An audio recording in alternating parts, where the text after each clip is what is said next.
Hello students, हम लोग करने वाले हैं class 10th science chapter number 8 how do organisms reproduce. चलिए स्टार्ट करते हैं। तो आज हमारा टॉपिक है reproduction in human beings. In early teenage years, a whole set of changes occurs in both boys and girls. Around 11-12 years आप बोल सकते हो कि इस उम्र में एक नया पूरा का पूरा सेट चेंजेस का बॉयज और गर्ल्स में आता है।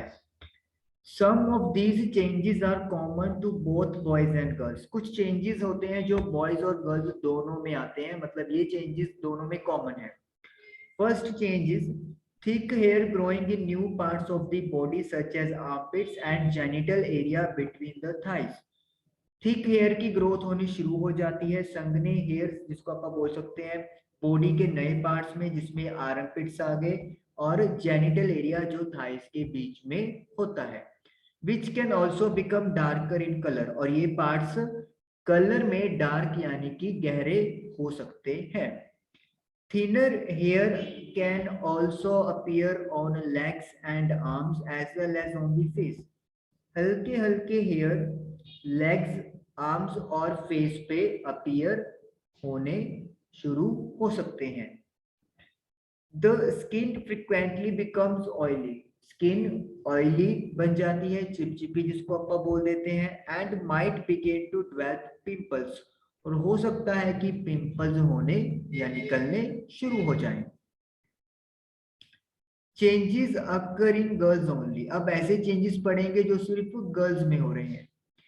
Breast size begins to increase, breast size increase होना शुरू हो जाता है।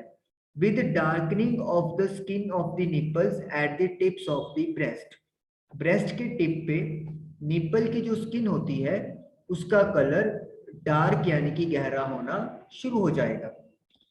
मेंस्ट्रुएट साइकिल बिगिंस, मेंस्ट्रुएशन या मेंस्ट्रुअल साइकिल जो है वो शुरू हो जाता है। जो एग होता है अगर वो फ्यूज नहीं होता स्पर्म के साथ तो फिर उसे ब्रेक डाउन होके, यूटेरस की लाइनिंग की ब्रेक डाउन होके बाहर निकलना होता है ब्लड वगैरह, उसे मेंस्ट्रुएशन साइकिल कहते हैं। नेक्स्ट हम लोग पढ़ेंगे जब आपकी इसकी बात आएगी। Changes occur in boys only, सिर्फ जो चेंजेस बॉयज में आते हैं। Boys begin to have new thick hair growth on their face, boys के फेस पे नए गहरे थिक हेयर ग्रोथ होने शुरू हो जाते हैं। वॉइस बिगेन टू क्रैक, जो आवाज है वो भारी होनी शुरू हो जाती है। Penis occasionally begins to become enlarge and erect either in die dreams और एट नाइट, पेनिस आमतौर पे बड़ा होना शुरू हो जाता है और सीधा होता है, या तो एक डे ड्रीम्स यानी कि काल्पनिक दुनिया में या फिर रात को। Each change does not become complete quickly either, हर चेंज जल्दी से कंप्लीट हो जाए ऐसा नहीं होता। For example, thick hair on the face in boys appears as a few scattered hair first, जो थिक हेयर होते हैं बॉयज के फेस पे जो आते हैं वो पहले कुछ स्कैटर्ड हेयर की फॉर्म में आएंगे, इधर उधर बिखरे हुए। And only slowly does the growth begins to become uniform, और धीरे धीरे ये जो ग्रोथ है वो यूनिफॉर्म एक जैसी हो जाएगी फेस पे। Even so all this changes show differences between people, इसके अलावा ये जो चेंजेस हैं ये अलग अलग लोगों में अलग अलग तरीके से आते हैं या अलग डिफरेंसेस बनाते हैं।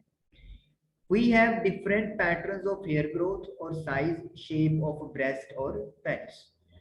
हेयर ग्रोथ का पैटर्न सब में डिफरेंट होगा, जो साइज है ब्रेस्ट का वो भी अलग अलग होगा, और जो शेप है पेनिस का वो भी डिफरेंट होगा।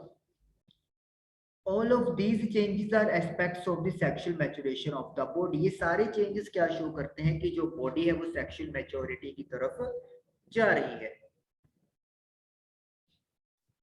Why does the body show sexual maturation at this age? इस उम्र में बॉडी सेक्सुअल मैच्योरेशन क्यों शो करती है? The creation of germ cells to participate in sexual reproduction is specialized function. Reproduction करना है सेक्सुअल एक्टिविटी के थ्रू, तो उसमें जो जर्म सेल क्रिएट होते हैं वो एक स्पेसिफिक फंक्शन है। Human beings develop special tissue for this purpose. Human being के पास स्पेशल टिश्यूज हैं जो कि इस पर्पस में काम आते हैं। However, while the body of the individual organism is growing to adult size, the resources of the body are mainly directed at achieving this growth. हालांकि जो बॉडी के मेन मोटिव है, अपने बॉडी साइज में वो ग्रोथ कर रहा है, तो जो बॉडी के रिसोर्सेज होते हैं उनका भी मेन डायरेक्शन यही होता है कि वो ये जो ग्रोथ है, एडल्ट साइज की ग्रोथ, उसको वो अचीव कर सके। यानी कि रिप्रोडक्शन के सिस्टम को मैच्योर करना मेन पर्पस नहीं होता, जो बॉडी है उसका एडल्ट साइज बने, प्रॉपर डेवलपमेंट हो, मेन पर्पस ये होता है। While that is happening, जब ये हो रहा होता है, the maturation of a reproductive tissue is not likely to be fixed priority. तो रिप्रोडक्शन का जो टिश्यू है उसको मैच्योर करना मेजर यानी कि बड़ी प्रायोरिटी नहीं होती।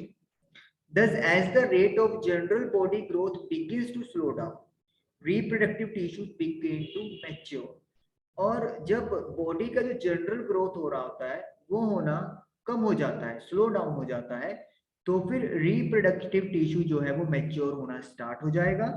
This period during adolescence is called puberty. Adolescence यानी कि टीनेजर की ये जो टाइम पीरियड चलता है इसे हम लोग प्यूबर्टी बोलते हैं, जब बॉडी का जनरल ग्रोथ स्लो डाउन हो जाता है लेकिन रिप्रोडक्टिव टिश्यू जो है वो मैच्योर होना शुरू हो जाएगा। उस टाइम पीरियड को प्यूबर्टी बोलते हैं।